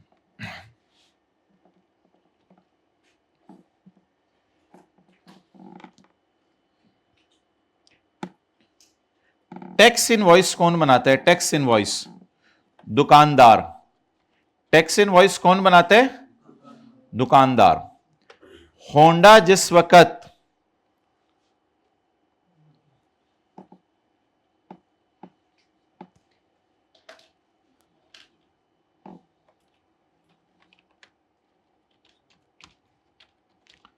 टायर खरीदेगा तो जनरल टायर क्या बनाएगा? जनरल टायर क्या बनाएगा? जल्दी बताएं, जनरल टायर क्या बनाएगा? Cell invoice. लेकिन होंडा उसका आके अपने दफ्तर में क्या बनाएगा? वाउचर। नहीं, परचेज इनवॉइस तो वो नहीं बनाता, दोबारा बिल तो नहीं बनाता, वो तो बिल को सामने रख के क्या बनाएगा? वाउचर।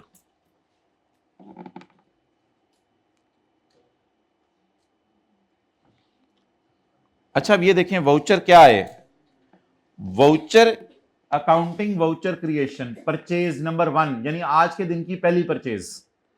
ये मैं जनरल टायर से जो बिल लेके आया हूं उसको सामने रख के मैं अपने लिए एक वाउचर बना रहा हूं। Voucher supplier invoice number, supplier invoice number यानी जो मुझे जनरल टायर ने बिल बना के दिया उसने उस पे नंबर क्या लगाया था? सप्लायर का invoice number. Parties account name, मैं जनरल टायर से चीजें खरीद के लाया हूं, यकम मई को खरीद के लाया हूं या 2 मई को, जो भी तारीख लिखी हुई है।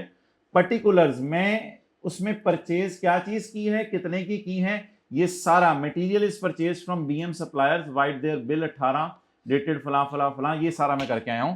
ये मेरे पास, ये मेरी परचेज इनवॉइस नहीं है। परचेज इनवॉइस मेरी माय डियर वो होती है जो उसके लिए सेल इनवॉइस थी। वो जो बिल बना के देता है वो सेल इनवॉइस कहता है, मैं उसे परचेज इनवॉइस कहता हूं। लेकिन पूरी दुनिया में एक ट्रेंड चल रहा है कि परचेजेस की जनरल एंट्री परचेज इनवॉइस से ना करें। परचेजेस की जनरल एंट्री से पहले अपने रिकॉर्ड के लिए एक वोचर क्रिएट करें। तो ये शायद अकाउंटिंग की क्लास में नॉर्मली पढ़ाया नहीं जाता, शायद ऑडिट की क्लास में पता नहीं पढ़ाया जाता हो, वो मुझे नहीं पता। तो ये एक वोचर बनता है। वोचर है परचेज को टी अकाउंट में डालने से पहले अपने लिए सारा रिकॉर्ड दोबारा लिख लेना, ताकि अगर जनरल टायर ने कोई सुस्ती भी की है कोई चीज लिखने में तो मेरे पास कम से कम डेट वगैरह सारी चीजें मौजूद हों। कल कल को मेरे से कोई आके पूछे तुम्हारी परचेज कब हुई थी, कितने की हुई थी, किससे हुई थी, कैसे पेमेंट की थी, वो सारा रिकॉर्ड मेरे पास होना चाहिए कि डिस्काउंट कितना मिला था परचेज पे। ये मैं अपने लिए रिकॉर्ड बना के रखा हुआ है, ये परचेज का बिल नहीं है। तो आमतौर पर इसका तस्वुर दुनिया में इसलिए आया था कि जनरल टायर जो बिल बना के देता था उसमें कुछ चीजें मिसिंग कर देता था या भूल जाता था।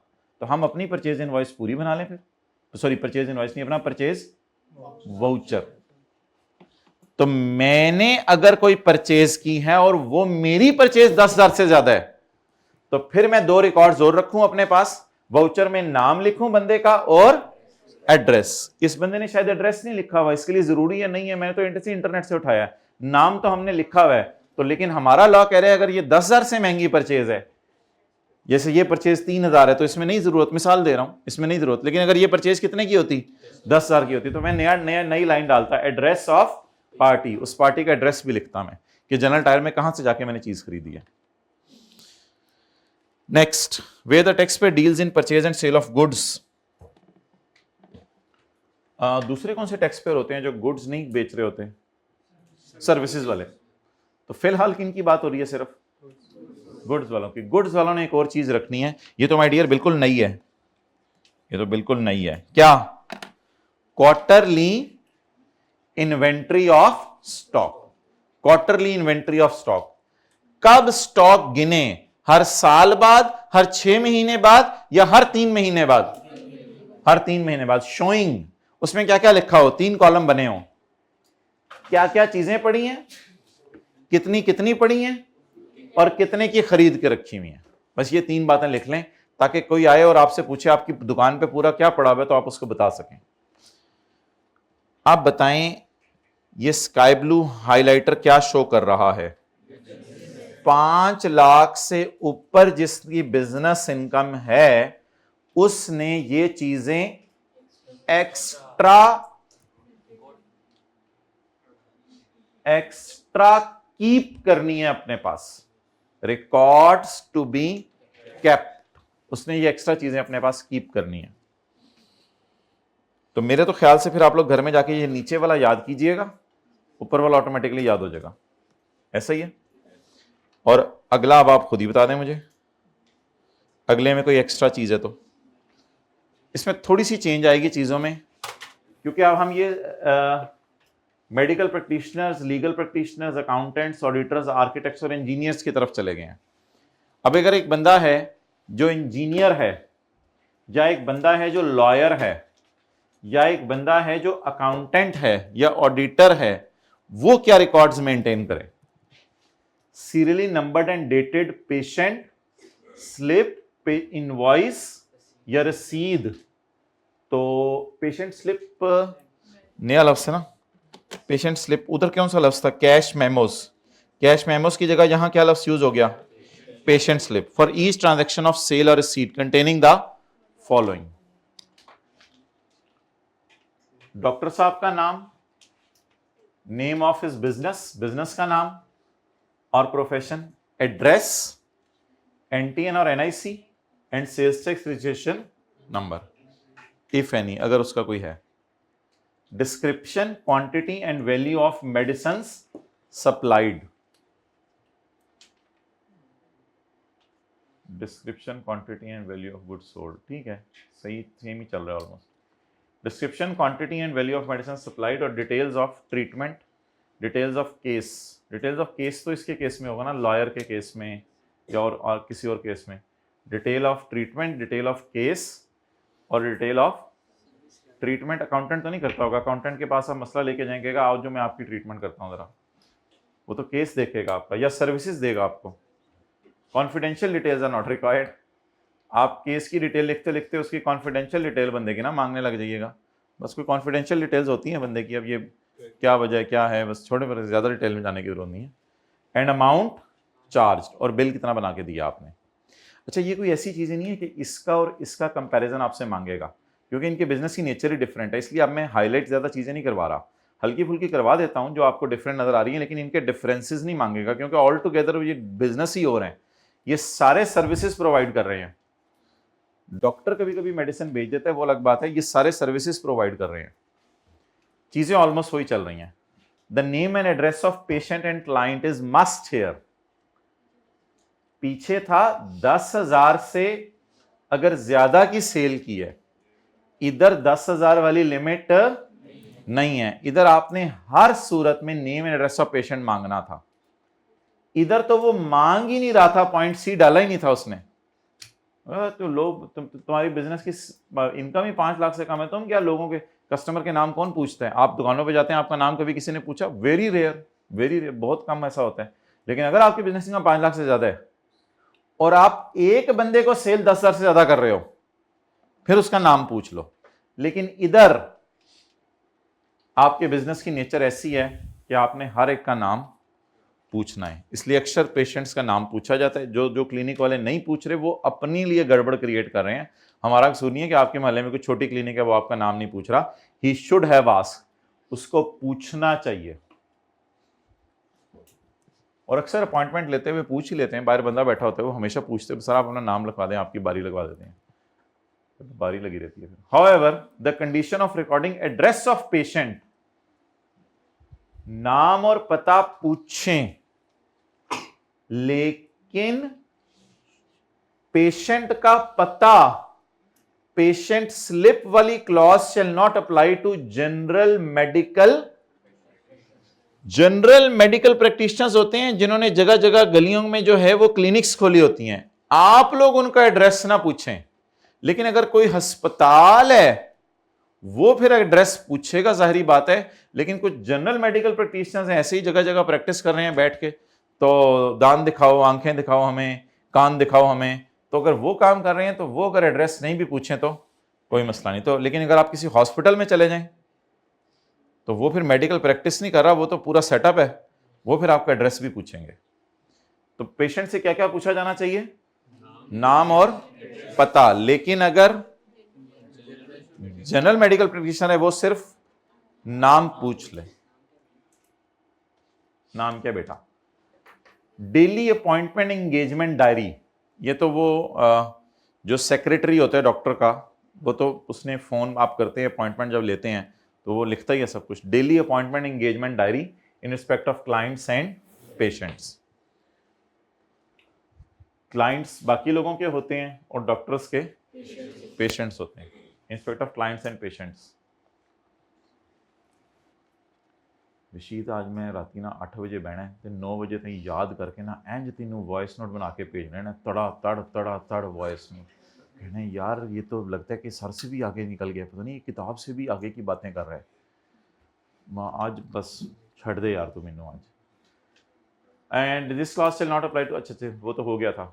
ये तो कॉपी पेस्ट है, डेली रिकॉर्ड ऑफ रिसीट्स, ये वाली चीज कॉपी पेस्ट है।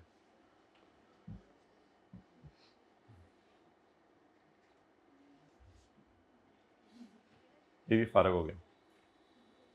अच्छा सारे होते हैं। मैन्युफैक्चरर्स, अभी तो सेल्स टैक्स कहाँ से आ गया, अभी तो इनकम टैक्स में वापस आ गया हम। वो मैं बता दूंगा। मैन्युफैक्चरर्स विद सेल एक्सीडिंग, बल्कि बताएं 25 लाख रुपया। इनमें आप जरा देख रहे हैं एक्स्ट्रा चीजें क्या हैं। Serial number dated cash memos invoices रसीद फॉर ईच। अच्छा माय डियर, ये ऐसा एटीट्यूड अच्छा नहीं है। मुझे तकरीबन ये 10-15 साल हो गए हैं पढ़ाते हुए, मैंने आपको ज़रा भी फील नहीं किया कि मैं कितना बोर हो रहा हूँ, कितना ज़्यादा बोर हो रहा हूँ। मैंने आपको हल्का सा भी नहीं फील होने दिया। और आप लोगों के लिए हर पॉइंट में डिफरेंट चीज़ें आ रही हैं, आप फिर भी बोरियत का इजहार कर रहे हैं। It's height of anything. मेरी बोरियत का लेवल देखें ना, जो अंदर ही अंदर मैं खाया जा रहा हूँ अंदर से, वो मैं आपको शो करा रहा हूँ। नहीं, अजीब लोग हैं। Serial number and dated cash memos, invoices, कितनी इंटरेस्टिंग बातें हैं। एंड रसीद for each transaction of sale or receipt containing the following: taxpayer name, name of his business address, national tax number, CNIC, and copy paste. Description, quantity and value of goods, copy paste, copy paste. अच्छा, यहां cash book और bank book must है। यहां पे cash book और bank book must है, यहां पे और वाली ऑप्शन नहीं है। अब होन अगे नहीं, तो इसका फिर मेरा मशवरा है कि ऐसे लिख ले कि और वाली बात आगे नहीं है। यहां पे आपके पास बाइंडिंग है कि क्या रखें, कैश बुक और bank book. Sale day book and sales ledger, ये एक नई चीज आ गई। ये थी पीछे नहीं, वो तो जनरल लेजर, वो तो अलग था। Sale day book debtor control account में टॉपिक में शायद आपने पढ़ी हो। Purchase day book and purchase, ये वेयर एप्लीकेबल का मतलब है जहां आपकी परचेजेस हो रही हैं, किसी महीने परचेज नहीं हुई तो बस फिर क्या करें। अच्छा, इधर जनरल लेजर बाइंडिंग है, एनुअल समरियां नहीं चलेंगी इधर। यहां पे बताएं किस चीज की इजाजत नहीं है, और एनुअल समरी की इजाजत नहीं है। ये तो कॉपी पेस्ट है। वोचर, अच्छा, stock register where taxpayer deal in purchase and sale of goods, quarterly inventory of stock showing। इधर एक प्रॉपर रजिस्टर बनाना पड़ेगा। बिल्कुल एक नया लफ्ज आ गया। इधर क्या बनाना पड़ेगा? Proper stock register of stock. इसमें रॉ मटेरियल अलग होगा, finish goods, supported by gate inward and gate outward records. Gate inward का क्या मतलब? जो चीजें आई। आउटवर्ड का मतलब? जो चीजें गई। एंड क्वार्टरली इन्वेंट्री ऑफ, ये तो कॉपी पेस्ट है, क्वार्टरली इन्वेंट्री तो वहां भी लिखा हुआ था। Including work in progress, showing description, quantity and value. असल में ना तीनों चीजों का रिकॉर्ड आपने रखना होता है, रॉ मटेरियल का, फिनिश गुड्स का और वर्क इन प्रोग्रेस का। जी बोले, कौन सी वाली? नहीं, गेट इनवर्ड आउटवर्ड नहीं, इंपोर्ट एक्सपोर्ट नहीं है। गेट इनवर्ड का मतलब है होंडा एटलस कार के दफ्तर के अंदर जो है वो टायर आए, इंजन आए, गेट इनवर्ड, गेट से इन हुए, और गेट आउटवर्ड का मतलब है सरासे गाड़ी लेके चले गए। तो ये मतलब है गेट इनवर्ड और गेट आउटवर्ड, फैक्ट्री के गेट से जो इन हो रहे हैं और फैक्ट्री के गेट से जो आउट हो रहा है। चलो भाई रिलैक्स हो, जो टेके लगा लो। अल्हम्दुलिल्लाह ये सब अजीब सी चीजें खत्म हुई। बिजनेसमैन के बारे में ये ओवर हो गया। अच्छा, ये थोड़ी सी ट्रिकी चीजें हैं कि किस किस के लिए एप्लीकेबल है। तो ये इंशाल्लाह कल मैं आपको एक डायग्राम दिखाऊंगा, मैं ये एक डायग्राम दिखाऊंगा, तो इससे आपको पता चल जाएगा किस वक्त कौन सा पॉइंट लगाना है। तो ये भी मैं डायग्राम नहीं दिखा रहा, फिलहाल अंदर का कंटेंट आप याद करें। सैलरी वाले ने क्या संभाल के रखना है, जरा जल्दी बताएं, सैलरी वाले ने क्या संभाल के रखना है? Salary certificate indicating the amount of and tax deducted. ये सैलरी सर्टिफिकेट कौन बना के देगा? From employer. आपका एम्प्लॉयर बना के दे देगा कि आपका साल का टैक्स कितना कटा। ये आप एक सर्टिफिकेट घर में बना के रख लें। ये किसने संभाल के रखना है? अब ये एक एक दो दो नंबर की चीजें बहुत ज्यादा पूछ रहा है क्या। नंबर 2, इनकम ऑफ प्रॉपर्टी वाले ने क्या संभाल के रखना है? जबानी याद करें। रेंट एग्रीमेंट अगर हुआ है, अगर जबानी कलामी है तो फिर क्या करें? रेंट एग्रीमेंट, आगे बोलें। रेंट कैंसिल होने का एग्रीमेंट, किराए का एग्रीमेंट, सॉरी किराया आने का सबूत, एविडेंस ऑफ इनका सबूत, और डिडक्शंस तो सेक्शन 15A में बहुत ज्यादा थी, वो तो आपको याद है। Premium paid to insurance, local tax rate, charges, ground rent, बड़ा तेज है। उसने रिपेयर का बिल नहीं संभाल के रखने को कहा। हाँ, रिपेयर का बिल नहीं संभालना, क्योंकि रिपेयर की जगह क्या माइनस करने की जाता है? तो फिर बिल संभाले ना संभालें, उसको क्या करना कहते हैं, मुझे रिपेयर के बिल। बाकी इन सारी चीजें मेरे ख्याल से एक्चुअल माइनस होती थी, और ये भी लोअर ऑफ करके माइनस होता था, इसलिए इसका बिल भी संभाल के रखें। एक्चुअल फिगर तो पता होनी चाहिए, लेकिन एनी केस रिपेयर का बिल ना संभाल के रखें, वो उसने मना कर दिया। और इसके बस 4 बातें याद करें। किराए का एग्रीमेंट, किराया कैंसिल होने का एग्रीमेंट, पैसे आने की डिटेल और पैसे जाने का सबूत, evidence of deduction. Deduction claim करने का क्या मतलब होता है? न्यूमेरिकल के फेस पे माइनस करते हैं ना, तो इसको क्या कहते हैं? डिडक्शन क्लेम करना। डिडक्शन क्लेम कर रहे हैं तो उसका सबूत क्या होगा? उसका सबूत यही होगा ना कि आप उससे एक रसीद बना लेंगे उस वक्त, यार इतना किराया मैं तुम्हें दे रहा हूं, इतनी चीजें मैं तुम्हें दे रहा हूं, इतने पैसे तुम्हें दे रहा हूं। कैपिटल गेन वाले ने 3 बातें संभाल के रखनी है, इधर देखे बगैर याद कर लें। खरीदने का एविडेंस, उसके बाद खरीदते हुए जो एक्स्ट्रा खर्चे किए, कमीशन वगैरह, उसका एविडेंस, और तीसरी बात पैसे आने का एविडेंस। तो 3 एविडेंस याद रखें, कॉस्ट का एविडेंस, कमीशन वगैरह का एविडेंस, पैसे आने का एग्रीमेंट। ए और बी दोनों का सबूत, ए होता था ना कंसिडरेशन और बी होता था कॉस्ट का एविडेंस। अदर कॉस्ट किसी को याद हो क्या होती थी? कमीशन वगैरह, इसका एविडेंस। और डिविडेंड वाला क्या संभाल के रखे? अदर सोर्स का चैप्टर शुरू हो गया। डिविडेंड वाला क्या संभाल के रखे? डिविडेंड वारंट्स, कोई चीज होती है वो डिविडेंड कितना मिला, वो कोई सफा होता होगा। रॉयल्टी वाला, इंटरेस्ट इनकम वाला क्या संभाल के रखे? Evidence and detail of debt. Debt होते हैं ना, डिबेंचर होते हैं, कई दफा बॉन्ड्स होते हैं, उनका नाम पता होना चाहिए। एविडेंस ऑफ इंटरेस्ट इनकम, पहले तो आपके पास वो डेट यानी उधार का सबूत होना चाहिए, ये उधार है क्या। फिर एविडेंस ऑफ इंटरेस्ट, इंटरेस्ट का एविडेंस कि कितना इंटरेस्ट मिला, उस पर कितना टैक्स कटा। हमने कहा कैसे पता चलेगा, इसका एविडेंस क्या होता है? कहते हैं like certificate in the form bank account statement. Bank account में आप निकाल के देख लो, बैंक अकाउंट से आमतौर पे चीजें पता चल जाती हैं, कितना इंटरेस्ट मिला है आपको। और इसके अलावा अगर कोई ज़कात आपकी कटी है, इंटरेस्ट, सवाल हमने किए थे, डिविडेंड इंटरेस्ट मिलता था, उस पर ज़कात और टैक्स कटता था, तो वो उसका सारा का रिकॉर्ड संभाल के रखें। आपने अपनी लैंड एंड बिल्डिंग सब लीज पे दे दी है, आपने लीज पे दे दी है building together with plant and machinery, और आपने किसी किराएदार को कहा ये जगह छोड़ो, उसने जगह छोड़ी नहीं, आपने जबरदस्ती पैसे देके जगह छुड़वाई, जिसका नाम हमने मुश्किल सा पढ़ा था कंसिडरेशन फॉर वेकेटिंग द। इनमें 2 रिकॉर्ड संभाल के रखें, जो आपको किराया आ रहा है उसका एग्रीमेंट, और जब किराए की डील कैंसिल हो रही है उसका एग्रीमेंट। अगर आपको पेंशन मिल रही है रिटायरमेंट के टाइम पे, तो सॉरी पेंशन नहीं माजरत, प्रोविजन ऑफ यूज और एक्सप्लॉयटेशन ऑफ प्रॉपर्टी। अगर आपने किसी को अपना घर इस्तेमाल करने, जमीन अपने खजाने उगल रही थी, एक बंदा पंखे पे जाके लग गया था, तो इसका एग्रीमेंट हुकूमत के साथ जो किया है वो संभाल के रखें। और अगर आप किसी से लोन लें, एडवांस लें, गिफ्ट लें, पॉइंट आपको याद हो गया होगा, deposit for issuance of share, वो 4 चीजें थी ना उस पॉइंट में लिखी हुई। अगर आप किसी से ये लें तो evidence of mode of receipt, कैसे पैसे आए उसका एविडेंस, बस कि क्रॉस चेक से आए हैं या बैंकिंग चैनल से आए हैं, कैसे आए हैं उसका एविडेंस अपने पास रखें। और अदर सोर्स वाले ने सारे खर्चों का रिकॉर्ड संभाल के रखना है। सेक्शन 40 में लफ्ज लिखा हुआ था हर किस्म का खर्चा माइनस करने की इजाजत है, तो हर खर्चे का रिकॉर्ड संभाल के रखे। सेक्शन 39 में आपको याद होगा ये सारी चीजें थी। सेक्शन 39 में सारा इनफ्लोज थे और सेक्शन 40 में आउटफ्लोज थे, तो इसका रिकॉर्ड आपने संभाल के रखना है। तो ये तो इंशाल्लाह 2-4 मिनट में आपका रिवाइज हो जाएगा, इसकी टेंशन नहीं। असल में आपने अब मेरे ख्याल से देखें इधर, ये वाला तो याद नहीं करना, क्योंकि आगे ये वाला याद करेंगे अलग से, ठीक है।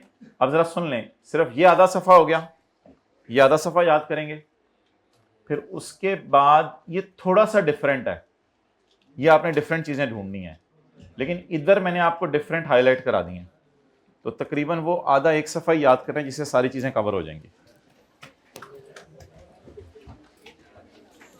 साल से आई कि आपको कह रहे हैं चीज़ें निकाल दें, वो नहीं निकाल रहा। अल्लाह हाफिज़।